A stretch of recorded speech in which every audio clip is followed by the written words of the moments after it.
Most people think recording family stories is just a sentimental hobby. But what if I told you it's actually a form of reminiscence therapy that can improve the well-being of older adults? In this episode of the AgeTech podcast, I'm joined by Beth Sanders, founder and CEO of LifeBio, whose AI-powered Reminiscence platform is transforming how we capture life stories and deliver person-centered care. Beth, welcome to the show. Thank you for having me, Keren. I admire you so Thank you. much, and I'm glad I've gotten to meet you in person. And I can't wait to come visit you in Israel someday. Thank you. Thank you so much. And thank you for joining me on the show today. So I've been following your work for quite some time, for years. I feel like it's been years. And I wonder if you could share with us your origin story and what made you start LifeBio. So what happened for me was I was an English and journalism graduate of the university, and I had come home to my hometown, and my grandma lived in our backyard in a little like mother-in-law suite, grandma suite out back. And during the dinner one night, I noticed that she was not remembering this or that as well as she used to, and I could see her memories slipping a little bit.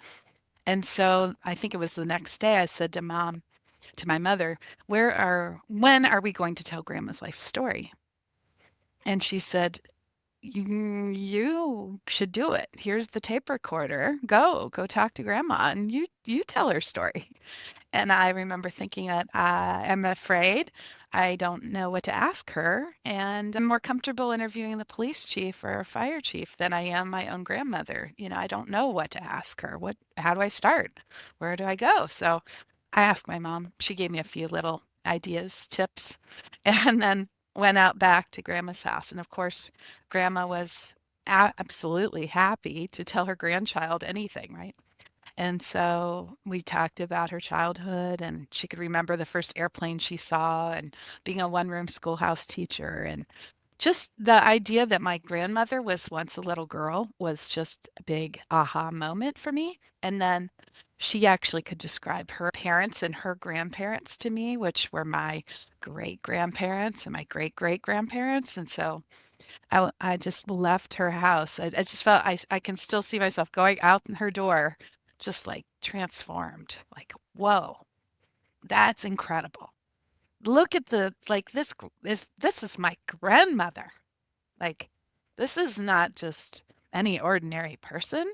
She has done so many things. She is so remarkable. So the idea to me was, wow, the rich and famous tell their story, but if I hadn't recorded my grandmother, then this ordinary, extraordinary woman would not have been remembered by her own family. And so I was able to create a book about her that I presented to our whole family actually at her funeral. And there we go. There was the first life bio. And it took a few years. I decided I wanted to be president of my own company. I knew I had to be passionate about the idea.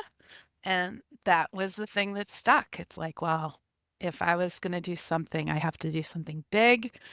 You know, even at the beginning, Karen, I was like, oh, it's going to be international. It can't just be even local. It can't be even in Ohio. It can't be in just the United States. It needs to be bigger than that. It needs to be international. So at that time, okay, how are we going to put this on the web?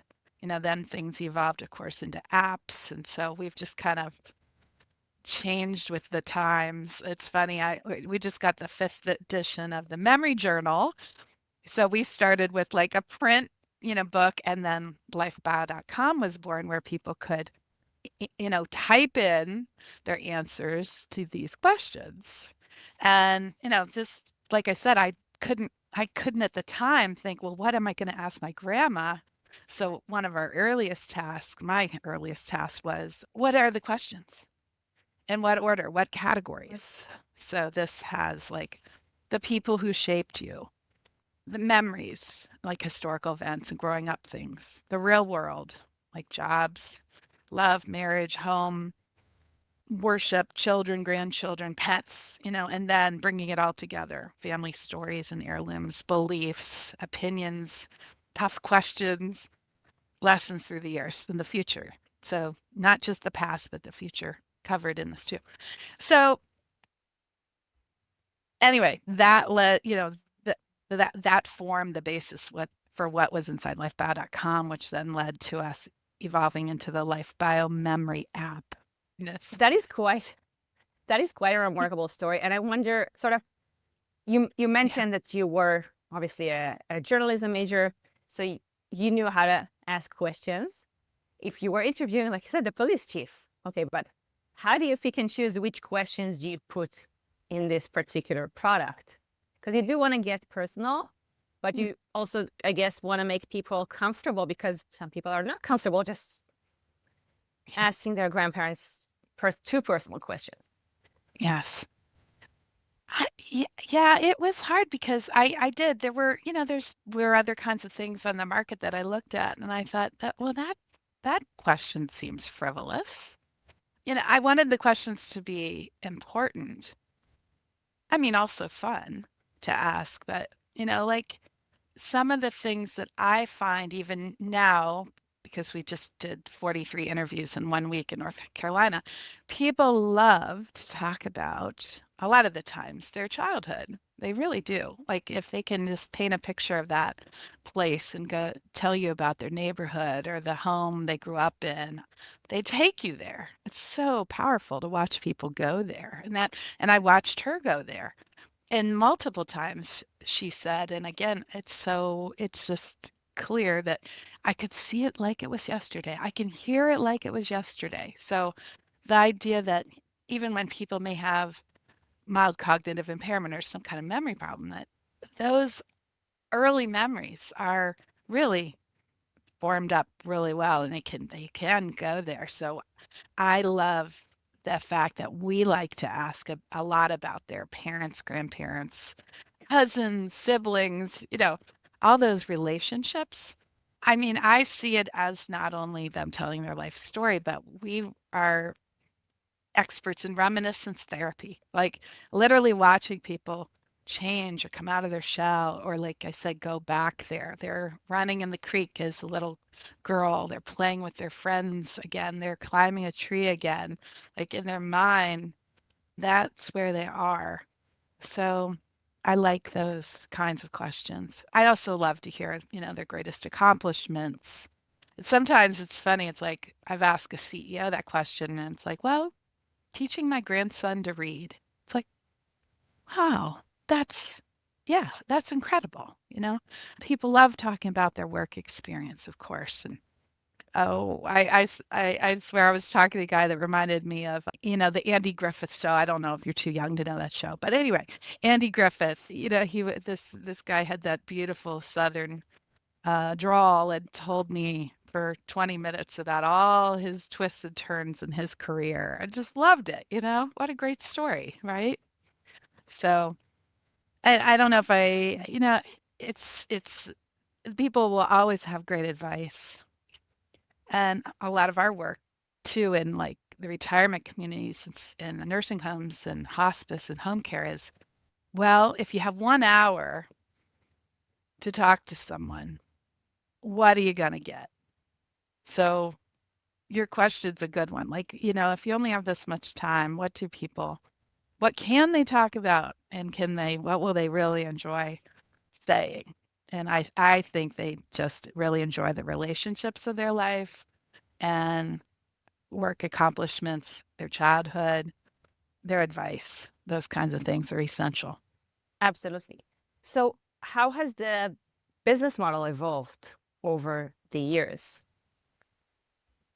Well, I'll say at the very beginning, we didn't have a clue what we're, it was like, wow, we have these books we're selling, and then we have this website. And I went to a conference where I came away and they called me up after the conference and and then they said, well, so we're a retirement community, and so you'll license us to use this across the enterprise, across the community, right? So you'll train us how to do this. We'll let everyone who wants to do it in our community, right? That's how it works. And I remember thinking, yeah, that's how it works.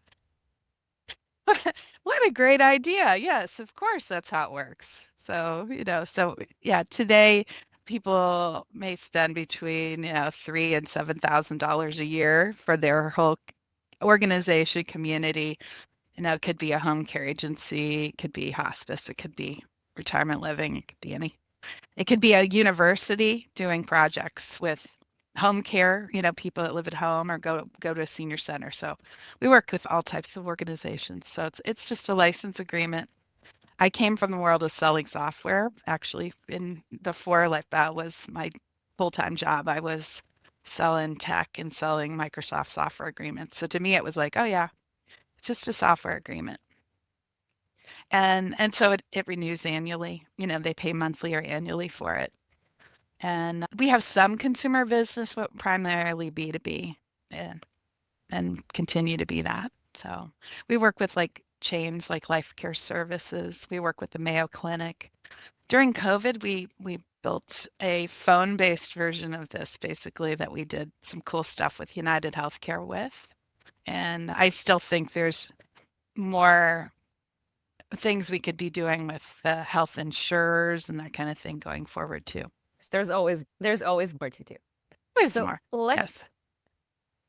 let's talk about funding. Yeah. You had quite a unique funding journey. Could Yeah. you tell us a little bit more about that? Yeah. So at the very beginning, we just invested our own funds in it. Just my husband and I have both been involved. I happen to be married to a brilliant programmer. That is really a nice thing. So our early days, between the two of us, we could usually get things started. And then over time, we had attracted an angel investor in San Francisco. His name's Gordon Bell, and he was our first investor. And it's funny, I found him reading our email newsletter. So just interesting how like our email newsletter led to me to wonder, who is this person, Gordon Bell? And I had emailed him and said, I would love to tell you more about LifeBio. Because online you could find a profile of him. He's now passed away, but he had invested in like 100 companies. So I thought, why not? So one day I asked him if I could talk to him someday. And I don't know, within about half an hour, we were on a web meeting like this. And I was pitching LifeBio to him. And he loved it because he had in his career predicted things like Facebook were going to happen. So he was so interested in like people chronicling, remembering their memories, or capturing their memories, right? So it just aligned good. So if we can find a good angel like that who's really aligned with what we're doing, that is amazing. So within, basically we were wired the money from our first angel investor, and he was in California, and he said, now go back to Ohio and find investors locally who will support you too. So within 2 weeks, I was pitching at Ohio State because I'm in Central Ohio at a pitch event, and up comes a guy named Ray Sheely, who is our second angel investor. And he's amazing. He's so helpful. I just interviewed his mom recently for with LifeBio, which is cool. And then he brought some more of his friends on board. So anyway, it's long story short, one angel led to another, and we have a small group of angels. And now over the years, we've tried and done a lot of done the different VC kinds of pitches and that. We're part of Startup Health, which I recommend highly. That's a great organization. I have to give a huge thanks to Mary Furlong for her events, which bring us together with the investor world. And so all of those things, but I no, we did not go the VC round, but at one of Mary Furlong's events, I happened to meet Todd Haim from the Small Business Innovation Research grants at the NIH, which is, the National Institute on Aging is part of the NIH. And I met with Todd at Mary Furlong's event, and that was a light bulb moment. I thought, let's apply for this. So we had applied, believe it or not, right before COVID. So it was, I don't know, right? Yeah. Anyway, we won our first phase two SBIR grant in July 2020. And that was a $2.5 million, 3-year grant, non-dilutive funds to basically take what we had built with LifeBio and established already and move it to a cool new app that would voice record. So we were still in the world of people typing their memories or handwriting their memories. And this grant allowed us to immediately incorporate AI and voice recording. And by literally only a year later, we were wearing masks in nursing homes, interviewing people with the newest version of the LifeBio Memory app. And I was just going to show you I'll just pop it up here so you can, see it. So, they see a question in the app, and then we just click to record, that, there you go. It's that, and then you just go to the next question. So it was like, oh my goodness, you couldn't imagine. I think I shed tears, when I saw, we have invented the modern day tape recorder. It tells us what to ask, and then it lets me record.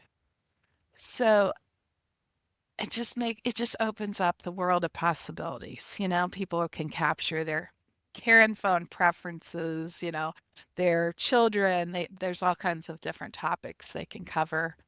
So if you ask them about their childhood memories and they say, I was in Vietnam, and they want to talk about military, you can jump right to that topic. It's just, I got my heart's desire of what needed to be built. And then AI is Finally. processing it, and then we're making books out of it. So at the end of the process, they actually get a book out of the end. So, and a summary of That's who they are so people know how to care for them. Okay. that is awesome. So an SBIR phase 2 grant, that is one of the bigger grants. What did you have to have included in your application hmm in order to get that? Well, it's clear that you have to have a great research strategy. So we worked with the Benjamin Rose Institute on Aging, and we had over 100 people in nursing homes and the staff members who were being surveyed. Let me back up. The first phase, because you have to define your aims very specifically. In aim one, we were building the prototype, and then it had to be shown. And again, we're doing this during COVID. So we had people living with mild cognitive impairment and their caregiver on Zoom hearing about this app and giving feedback on this app, and also they had it in hand and they were giving feedback. So there, I think it's just incredible that our focus group were people living with cognitive impairment or dementia and their caregivers. So that was part of the grant, that we don't just build it, we ask, is this right? And their feedback was really helpful and helped us change. Like they would say things were confusing about the setup. Here's an interesting thing from them. So we figured out, like, they were like, who's logging in? Am I logging in because I'm the caregiver, or the person's logging in? So it actually helped us figure out, like, in the world of senior living or home care or hospice, right? It's kind of like when you get on a plane and they say, okay, put your mask on first and now help someone else. So that became how our registration had to happen, right? Who are you? Who are you? You log yourself in. Now, who is the storyteller? Okay. So how valuable was that to get that feedback from the focus group? Like, I'm a staff member. Am I logging in? I'm not the one telling my story, and to clarify all that through that process. So with Benjamin Rose, they helped us do that focus group and get all the feedback, and then they also helped getting that in the hands and tracking depression levels and feelings of purpose and meaning, subjective well-being, that kind of thing, prior to and after. So we found that we reduced depressive symptoms by 15% in the people who participated. So, and the staff got to know these people much better as a result. So they were reporting, really understanding the people they're caring for. So that research then helped us with a phase 2B, which we have just recently won. So phase 2 got done, was successful. Data is published on our research link at lifebio.com. And then we are moving on to phase 2B.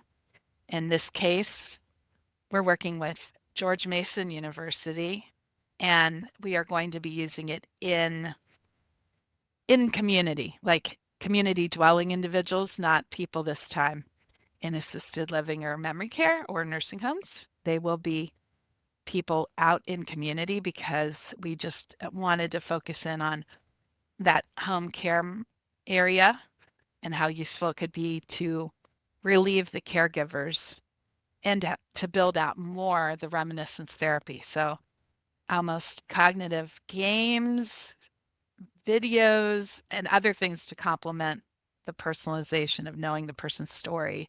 Now, how can we take that even further in delivering care to that person living at home? Does that make sense? Absolutely. So if I want to recap, the funding in the first grant was used for user research, product development, and then researching the outcomes that LifeBio brings to people. And because the outcomes were positive, the NIH said, good job, you're good to go. We'll give you another grant to develop it further. You have to write that grant and make it through the gauntlet to people reviewing it. And the lower the score, the better. In our phase 2B, we got a score of 20, which is a really good score. And how does that work? Yeah. Well, they have a really elaborate way of recruiting people to evaluate these grants. And so I think it's like 36 people go through a whole group, a batch, let's say, of applications and are rating them. And each grant has at least 3 people writing detailed critiques.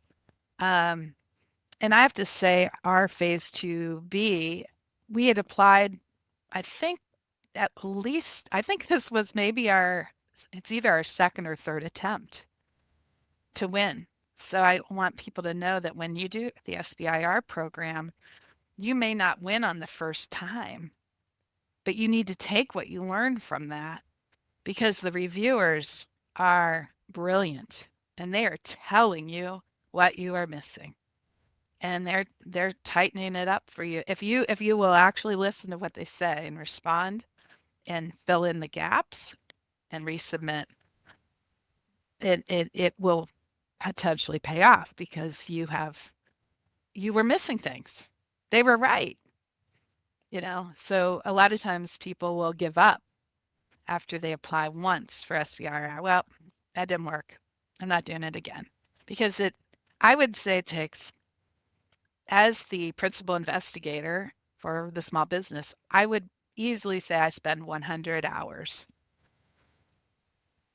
helping craft what we're writing. What are the aims and the whole description and visuals of it.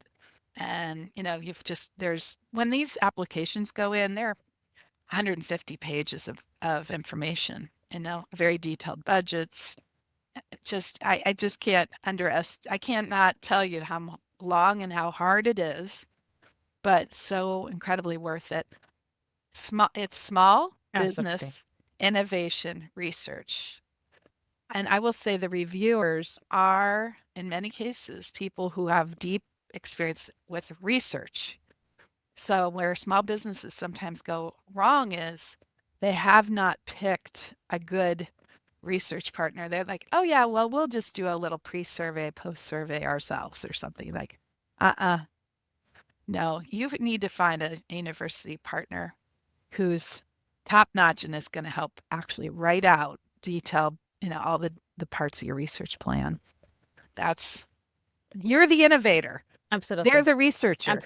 Absolutely. Yeah, because most people don't have that skill set and don't know how to run research Right. in a way that will like prove that your product does what it's supposed to do, and then you can also translate it to a paper, which I assume is what the research university wants at the end to have in hand. That's right. That's right. So Yes. speaking of budgeting these Hmm. grants, what are you allowed to put in your budget? What items are allowed to go in? Can you spend some money on marketing and sales, or is it strictly R&D?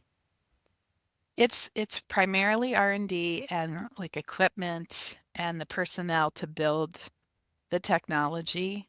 In like this one, which is a phase 2B, there's a commercialization focus of it.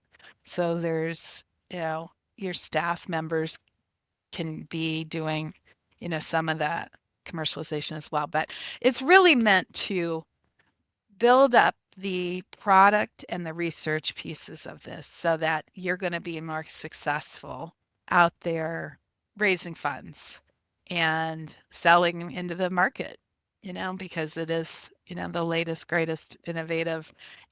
Everybody in the healthcare field loves an evidence-based solution. So the fact that we are evidence-based and can prove it is, and will continue to prove it. And the other thing I didn't mention with this phase 2B is we'll have complete AI-based English and Spanish support to not only, to present it and to process it and to provide those books at the end of the process in those native languages.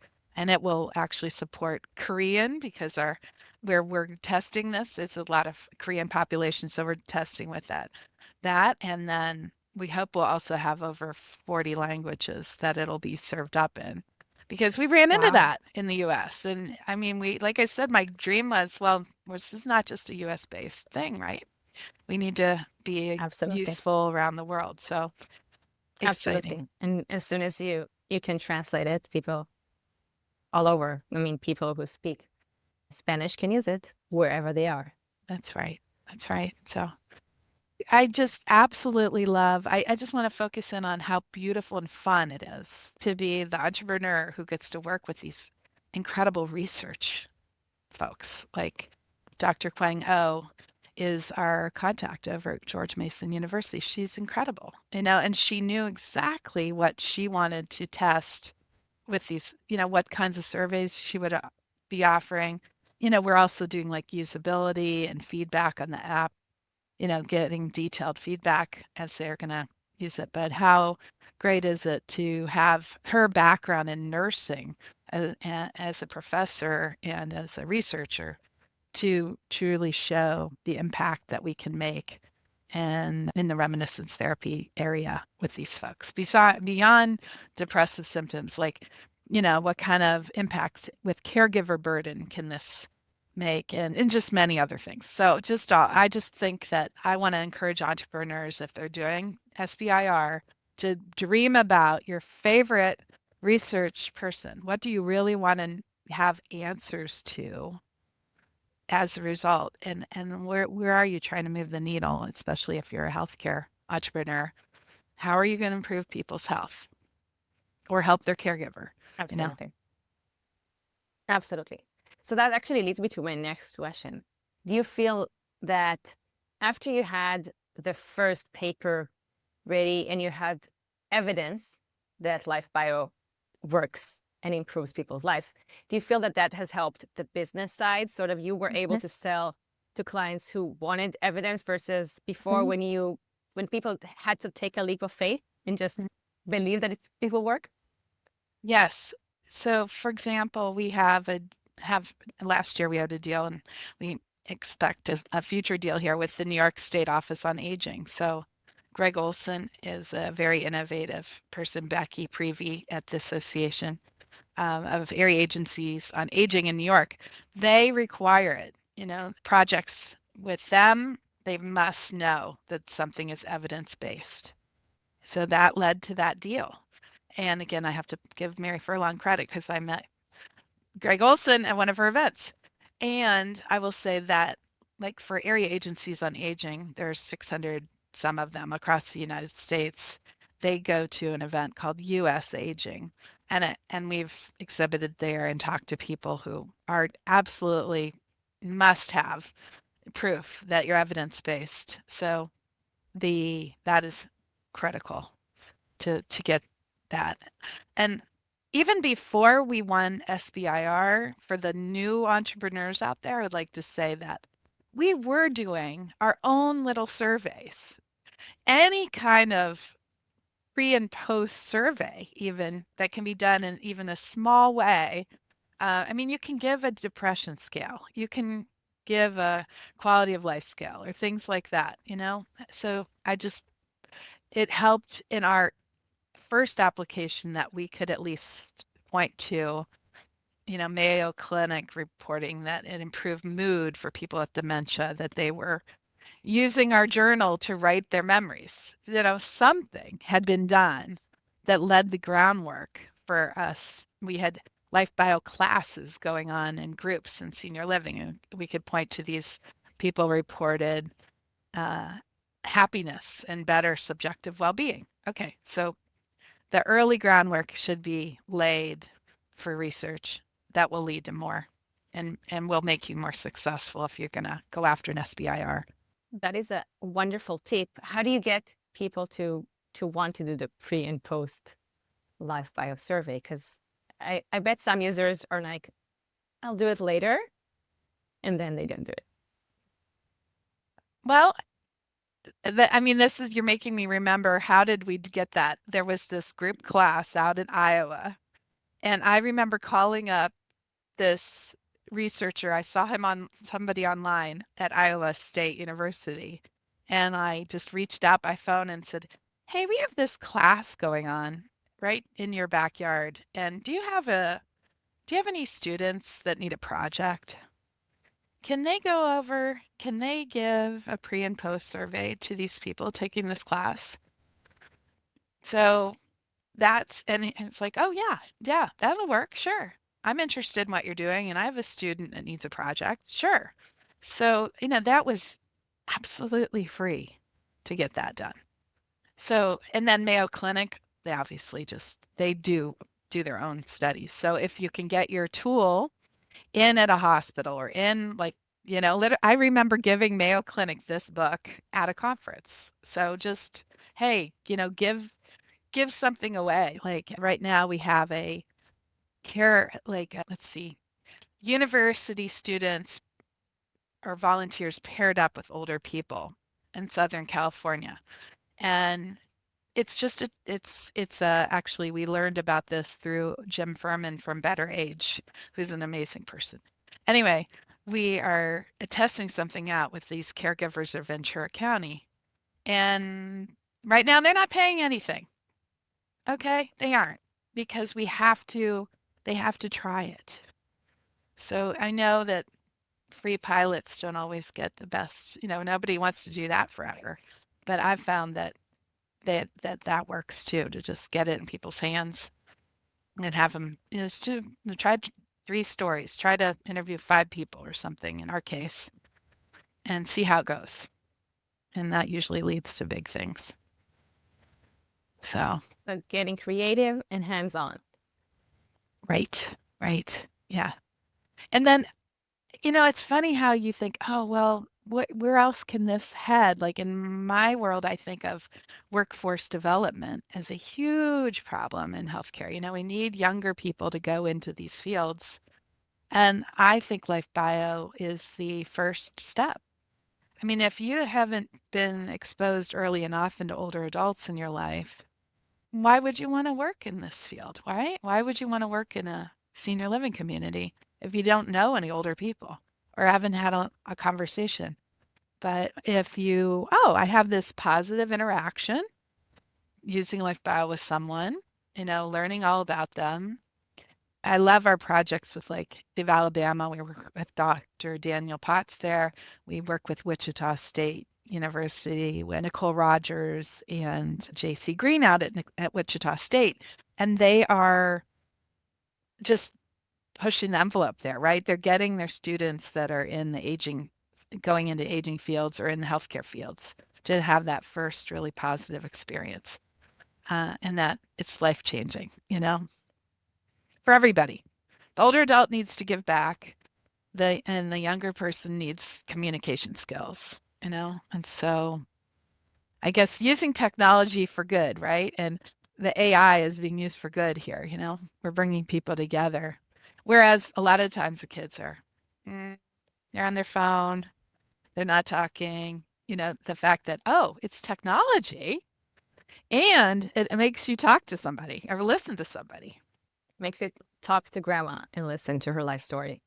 Right. Isn't it funny how, right? Most of the people who are working in AgeTech probably add that connection to Yeah, to somebody for really sure. important in their life that was older. So For sure. that's the future. I'm petting my dog down here, by the way. She's sitting under my desk. Lovely. So It's always yeah. always great to have a dog in the office. Yes. Yes. Yeah. Brightens In up the room. fact, Oh, wow. this is Yoki. There's Yoki. Hey, You were Yoki. on a podcast today, isn't it something? Yeah, it's the She's such a hey, Yoki good is the first dog we've had on the podcast. Yoki. Look over here. Welcome, Look Yoki. over here. See? She's our therapy Awesome. dog Thank you at for LifeBio. she's wonderful. So that was actually my last question. Is there anything that we didn't talk about that you would like to add? Any call to action to any founders in the audience? I just think that you said and know that we've done this for a long time. It's so hard. It's so rewarding. You want to give up along the way, and I just want to encourage people to not give up. Keep going. You know, you have to be patient sometimes. I feel like we may have been a little bit ahead of the market, and then and sometimes that could happen to other founders too, where they're like, oh, they don't get it yet. They just don't get it yet. When are we going to really understand person-centered care and personalizing medicine and really knowing who people are, right? And I feel like now is our time. Now now there's a lot of interest in this, and so the time will come for things that are brand new, and so you just have to be persistent and not give up. Brilliant. And now when the market has come to meet you where you are with LifeBio, you have the evidence in hand to prove that it does work, it does provide positive outcomes. And it is, I mean, at the end of the day, when you're selling to organizations, they need to know what the ROI is going to be. And it has to be a much easier sell when you can show it. That's right. That's right. So we'll keep going, and you can see more. We just did some great videos for our Instagram, LifeBio Stories. So you can see the impact, and you can go to Facebook's, our LifeBio on Facebook or LifeBio Stories on Instagram to see it in action. Awesome. Beth, thank you so much for joining me on the show today and for being so candid about your experience. I'm sure that all the founders in the audience will find this immensely valuable. Thank you. If you enjoyed this conversation, there's another video that's YouTube things you will enjoy right here. Until next time, stay humble, stay curious,